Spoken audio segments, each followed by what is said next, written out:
Delhi excise policy రూపకల్పన కావచ్చు, ఈ పాలసీని సవరణ కావచ్చు, ఇలాంటి పాత్రలో ఇటు సౌత్ గ్రూప్ చెందిన నాయకులు ఏ విధంగా ఉన్నారు, ఢిల్లీ ప్రభుత్వం ఇందులో వారి కోసం ఏ విధంగా చేశారనే కోణంలో అయితే సిబిఐ, ఈడీ 2 దర్యాప్తు సంస్థలు కూడా దీనిపైన Delhi excise policy, Delhi liquor స్కామ్‌కి సంబంధించి పూర్తిగా తమకు కావాల్సిన సమాచారాన్ని, డేటాని అంతాను కూడా తీసుకుంటూ కూడా ముందుకెళ్తోంది.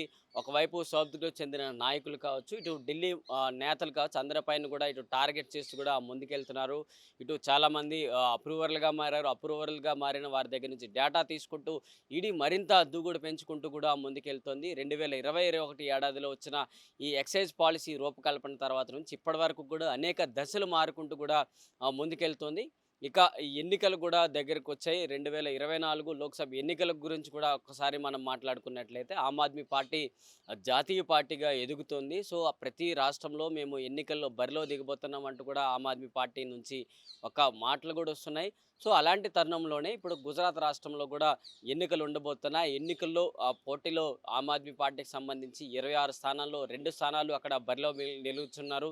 మరి ఆ 24 స్థానాలు కాంగ్రెస్ పార్టీతో కలిసి 2 పార్టీలు కలిసి అక్కడ ఎన్నికలకు వెళ్తున్నాయి. ఇలాంటి తరుణంలోనే ఆమ్ ఆద్మీ పార్టీ తరపున 40 మంది ప్రచారాలకు సంబంధించి స్టార్ క్యాంపెయినర్ల లిస్ట్‌ను అయితే ఆమ్ ఆద్మీ పార్టీ విడుదల చేసి అందులో ఢిల్లీ ముఖ్యమంత్రి అరవింద్ కేజ్రీవాల్, అలాగే ఢిల్లీ ఉప ముఖ్యమంత్రి మనీష్ సిసోడియా, అలాగే సత్యేందర్ జైన్ కావచ్చు, అలాగే ఢిల్లీ ముఖ్యమంత్రి వైఫ్ అయిన సునీత కేజ్రీవాల్ కావచ్చు, వీళ్ళందరి పేర్లు కూడా ఏర్పాటు చేస్తూ ఒక స్టార్ క్యాంపెయినర్ల జాబితాని విడుదల చేసింది. ఇదే కోణంలో ఇప్పుడు మనీష్ సిసోడియా తిహార్ జైల్లో ఉన్నారు. ఆయన బెయిల్ పిటిషన్ వేస్తూ కూడా ఇటు ఢిల్లీలోని రోజ్ అవెన్యూ కోర్టు ముందైతే కోర్టుకి చేరుకున్నారు. ఎందుకంటే లోక్సభ ఎన్నికల్లో ఆమ్ ఆద్మీ పార్టీని గెలిపించుకునేందుకు మాకు ఇటు ఎన్నికల ప్రచార సభల్లోకి మేము వెళ్ళాలంటూ కూడా ఇటు మనీష్ సిసోడియా నుంచి బెయిల్ రావటం, దీనిపైన ముఖ్యంగా వాదనలైతే జరిగాయి.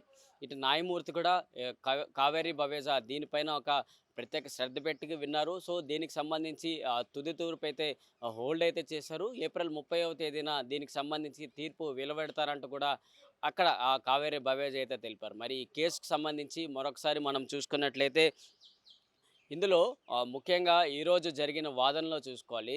మొత్తంగా ఇటు సిబిఐ సిబిఐ తమ వాదనలో అయితే చెప్పిన అంశాలు గాని మనం చూసుకున్నట్లయితే మాజీ ప్రధాని మన్మోహన్ సింగ్ చెప్పిన వ్యాఖ్యలను మరోసారి తెర మీదకి తీసుకొచ్చారు. ఆ వ్యాఖ్యల్ని గుర్తు చేసుకుంటూ కూడా ఈరోజు కోర్టులో అయితే తెలిపిన పరిస్థితి మనం చూసుకోవాలి. సమాజానికి పట్టిన క్యాన్సర్ అవినీతి, దాన్ని తొలగించడానికి మాత్రం ఇలాంటి సంస్థలు పనిచేయాలంటూ కూడా ఇటు సిబిఐ చెప్పిన అంశాలు మనం చూసుకోవాలి. ఎందుకంటే ఇప్పుడు ఆమ్ ఆద్మీ పార్టీ ఏ విధంగా ప్రజల్లోకి వచ్చింది, ఏ విధంగా తమ అభివృద్ధిలోకి వచ్చిందంటూ కూడా చూసుకోవాలి. ఎందుకంటే అవినీతికి వ్యతిరేకంగా ఈ పార్టీ ఏర్పాటయింది. సో, అలాంటి పార్టీ ఇప్పుడు అవినీతి కోరల్లో చిక్కుకుందంటూ కూడా ఇటు తెలిపిన పరిస్థితి మనం చూసుకోవాలి. అలాంటి సంబంధించి ఇప్పుడు ఒకవేళ ఇప్పుడు మనీష్ సిసోడియా గాని ఒకవేళ బెయిల్ ఇస్తే సాక్ష్యాలను తారుమారు చేస్తారు, సాక్ష్యాల్ని బెదిరిస్తారు, సాక్ష్యాల్ని తారుమారు చేస్తారంటూ కూడా ఇటు సిపిఐ ఇలాంటి కోణంలో ఇటు వాదనలు వినిపించింది. ఇలాంటి సందర్భంలో చాలా అంశాలు మరోసారి ఆ కోర్టు దృష్టి ముందుకైతే తీసుకొచ్చారు. మరి ఇందులో ఇటు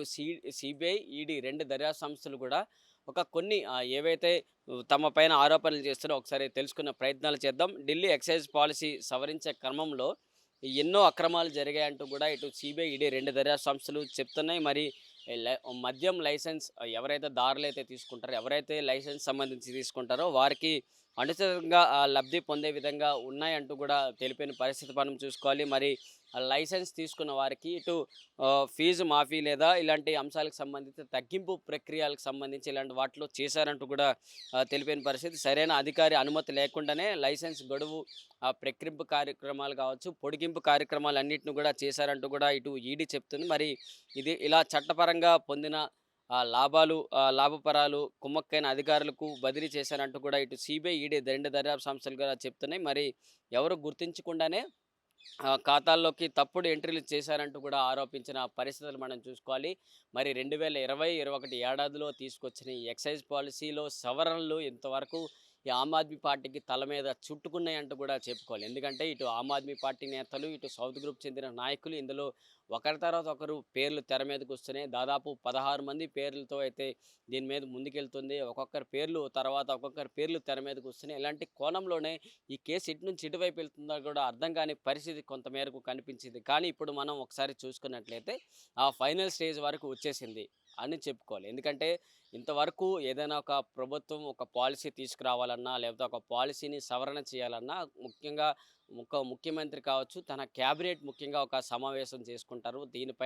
దానిపైన సమావేశమైన తర్వాత క్యాబినెట్ అప్రూవల్ చేసిన తర్వాత ముఖ్యమంత్రి సంతకంతోనే దీనికి సంబంధించి అప్రూవల్ వస్తుంది. అలాంటి సందర్భంలోనే ముఖ్యమంత్రి తన క్యాబినెట్ అప్రూవల్ తర్వాత ముఖ్యమంత్రి కూడా గ్రీన్ సిగ్నల్ చేయటం, తన క్యాబినెట్‌లో ఉన్న వ్యక్తుల పైన కావచ్చు, ఇప్పుడు ముఖ్యమంత్రి పైన కూడా అరెస్టుల పర్వంతో అయితే ముందుకెళ్తోంది. ఈ కేసు కీలక దశకొచ్చిందంటూ కూడా సీబీఐ, ఈడీ 2 దర్యాప్తు సంస్థలు కూడా దీనిపైన చెప్తున్నాయి. మరొకసారి మనం ఫైనల్‌గా మాట్లాడుకున్నట్లయితే దీనికి సంబంధించి అప్రూవర్‌గా మారిన ఈ సౌత్ గ్రూప్ చెందిన వ్యక్తులు దగ్గర నుంచి డేటా, వాళ్ళ మొబైల్స్‌లో చాటింగ్ హిస్టరీ కావచ్చు, వాళ్ళు చెప్పిన అంశాలు కావచ్చు, ఎక్కడి నుంచి ఎవరెవరికి డబ్బులిచ్చారు, ఏ విధంగా డబ్బులిచ్చారు, హవాలా రూపంలో ఎలా ఇచ్చారు, ఇటు ఎన్నికల సమయంలో ఇటు ఆమ్ ఆద్మీ పార్టీ ఏ విధంగా ఇతర రాష్ట్రాల్లో ఖర్చు పెట్టింది, ఇలా కోణంలో కూడా సీబీఐ, ఈడీ 2 దర్యాప్తు సంస్థలు కూడా దృష్టి పెట్టున్నాయి కాబట్టి ఈ కేసును త్వరగా అయ్యే అవకాశాలైతే కనిపిస్తున్నాయి. ఇప్పటివరకు ఈ ఆధారాలు కేవలం ఫోన్ డేటా ద్వారా మాత్రమే ఇటు 2 దర్యాప్తు సంస్థలు ముందుకెళ్తాయి. మరి ఇప్పుడు ఇటు తెలంగాణ ఎమ్మెల్సీ కవిత కావచ్చు, ఇటు ఢిల్లీ ముఖ్యమంత్రి అరవింద్ కేజ్రీవాల్ కావచ్చు, ఢిల్లీ డిప్యూటీ సీఎం మనీష్ సిసోడియా కావచ్చు, అందరూ కూడా ఇప్పుడు తిహార్ జైల్లో ఉన్నారు. వాళ్ళందరూ ఈ ఈ 2 దర్యాప్తు సంస్థలు దర్యాప్తులో ఉన్నారు కాబట్టి వీళ్ళ దగ్గర నుంచి డేటా ఏమైనా వాళ్ళకి సమాచారం తీసుకుంటే ఈ కేసుని త్వరగా క్లియర్ అయ్యే అవకాశాలైతే కనిపిస్తాయి. నెక్స్ట్ ఏ విధంగా ఉంటుంది, వీళ్ళపైన ఎంత పెనాల్టీతో ఉంటారు, లేకపోతే ఏ విధంగా శిక్షలు వేస్తారు అనేదానికి ఇటు న్యాయస్థానాలు ఒక తుది తీర్పు ఇవ్వాల్సిన అవసరమే ఎంతైనా ఉందని చెప్పుకోవాలి.